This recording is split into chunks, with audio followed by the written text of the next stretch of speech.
is by defending real estate brokers. One of the ways I make my living is by defending real estate brokers in regulatory investigations and in civil lawsuits. Imagine this scenario. You're one of my clients. You come to me because you brokered a transaction. That transaction closed 4 months ago. Why are you coming to see me? You're coming to see me because you are now a defendant in a lawsuit brought by the buyer, because after closing, the buyer has learned that there is a leak problem with the roof, there is water damage in the property, maybe there's allegations of hidden water damage from the past, maybe there's allegations of mold.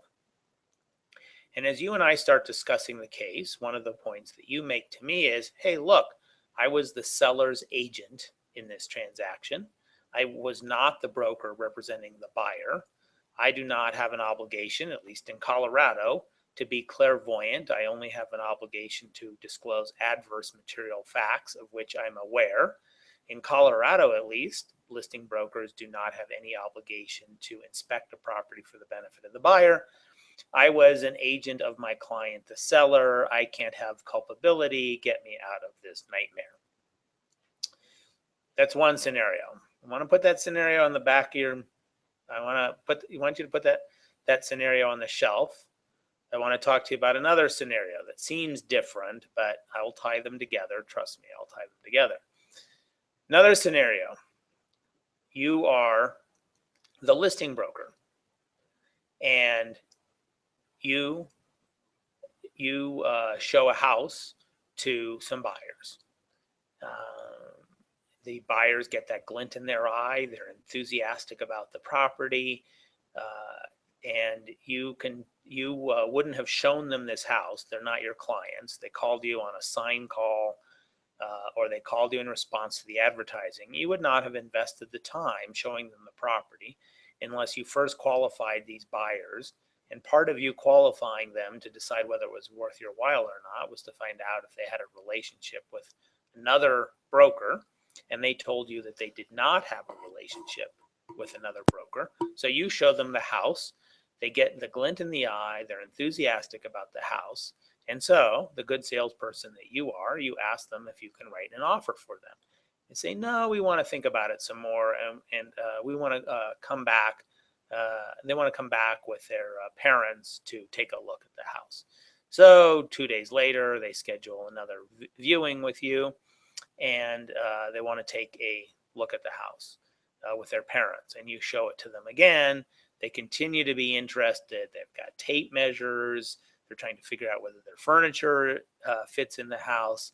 And then you, being the good salesperson that you are, you try and write an offer for them, and they want to think about it some more and come back with their architect.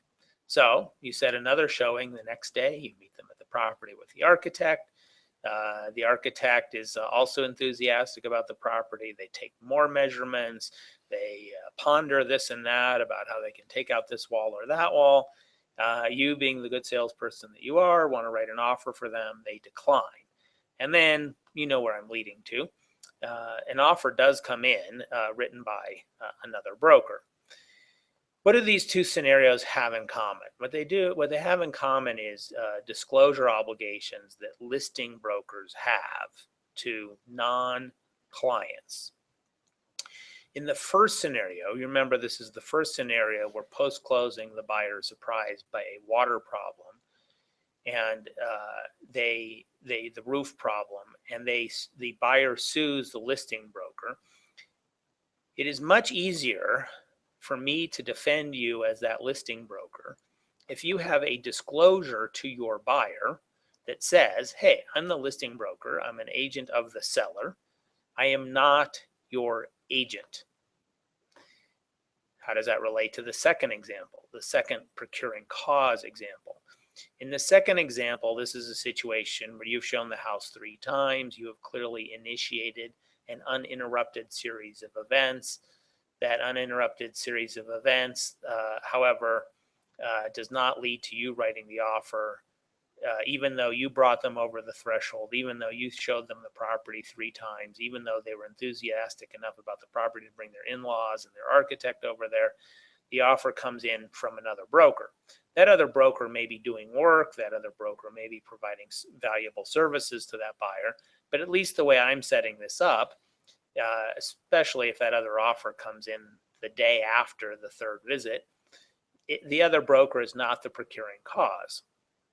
You might be inclined to engage a procuring cause skirmish with this other broker.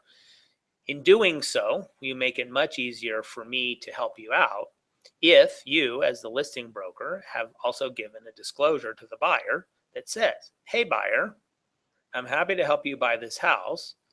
Just keep in mind, I'm doing so as an agent of the seller. I'm not your agent. The reason I start with those two examples is we run into those scenarios and other scenarios quite a bit where we have an opportunity to review files. And we know that in a very high percentage of cases, and I would guess something like 60 to 70% of cases, listing brokers are not giving out those kind of disclosures to unrepresented buyers. Now I'm going to pause for a second and say, again, my name is John Goodman. I'm a lawyer. I'm in Colorado. The law I will about to explain relates to the jurisdiction of Colorado, that rectangle that we call Colorado. The notions will be similar in other states, but not exactly applicable in other states. Any legal notions that I mention are not intended as legal advice. They're intended as information that hopefully allows you to reduce your risk.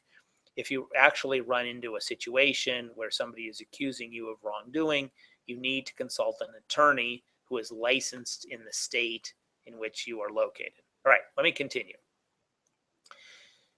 The way this comes back to bite brokers, the failure to give disclosures to unrepresented consumers, and mostly it comes up when sellers, listing brokers, fail to give the proper disclosures to unrepresented buyers, is in the two examples I just mentioned. It comes up in the situation where listing brokers are defending themselves in defective property cases, fraudulent concealment cases, straight up fraud cases. Another way it comes up is in procuring cause cases, because even though the failure to give the disclosure does not theoretically affect the procuring cause analysis, it practically affects things because it makes it harder for the broker to pursue the procuring cause claim because it risks retaliation. And one of the ways that there could be retaliation, at least in Colorado, is that the listing broker made a mistake by failing to give the proper disclosure to the buyer.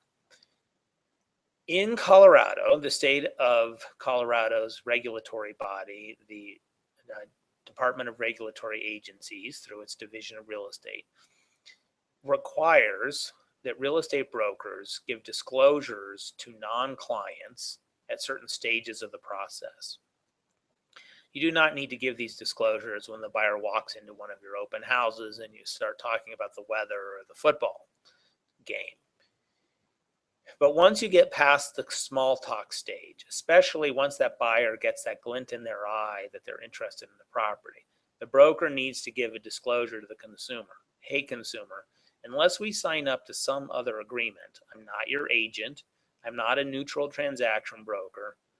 I am working this transaction in my capacity as the listing broker for the seller. You are a customer. And in Colorado, the Division of Real Estate has not only requires that disclosure, it creates forms with which brokers can make that disclosure. And the most commonly used form is what's called the broker disclosure to buyer/tenant. There are boxes to check at the top, whether if it's in a sale transaction, you would check the buyer box. If it's in a leasing transaction, you would check the tenant box. The way this most often comes up in a regulatory situation, and this is a very big deal to the state of Colorado regulators right now, is so often, I would say, never is the complaint that I didn't get the required disclosure. The complaint is about something else. The complaint is about the leaky roof. The complaint is about the structural problem. The complaint is about the neighbor from hell next door. And then in the process of the regulator investigating that, they see that there is no trail in the file of the listing broker giving the proper disclosure to buyer.